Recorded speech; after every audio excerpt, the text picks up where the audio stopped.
Okay, so let's look at this one. This one is rational. It's got a power term on the top and a power term on the bottom.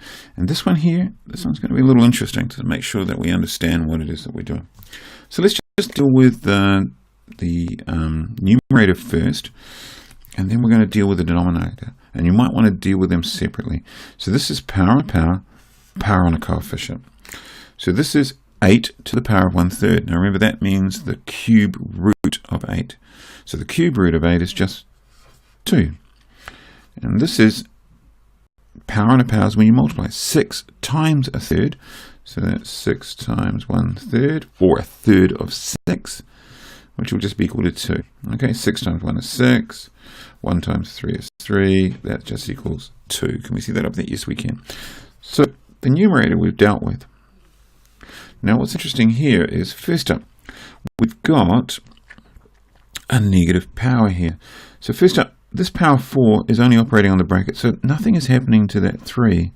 So if we're going to deal with this negative power first, that would mean 1 over x squared. That's taking it down to the reciprocal, all to the power of 4. That depends on your approach here. So at this point, hopefully we're happy. And now we're going to go with power. So power on a coefficient, power on a power.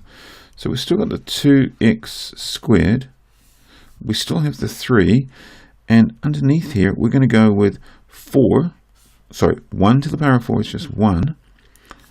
And x squared to the power of 4, well, that's power on a power. So that's x to the 8. Remember, we multiply those ones.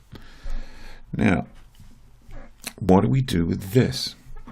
How do we handle this? Now, if we look at this, this is a fraction divided by another fraction. Okay, so how do we deal with a fraction divided by a fraction?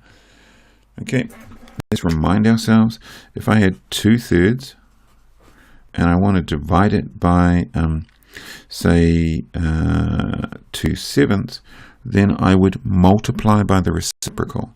This would become 2/3 and times it by 7 over 2. Okay, counting that, we'd end up with 7 over 3. So the trick, remember, the thing is, we multiply by the reciprocal. So whenever we see a fraction in the denominator, we have to multiply by the reciprocal. So let's just tidy this up. X squared over 3, and we're going to multiply by x to the 8 over 1, multiplying by the reciprocal. And so we're going to carry on here. We've got x squared times x to the 8. Well, that's just going to be x to the 10. And on the bottom, 3. Now what's important to remember here, this 3 here did not come up in the reciprocal, because this here is where that fraction is. This is part of the top fraction.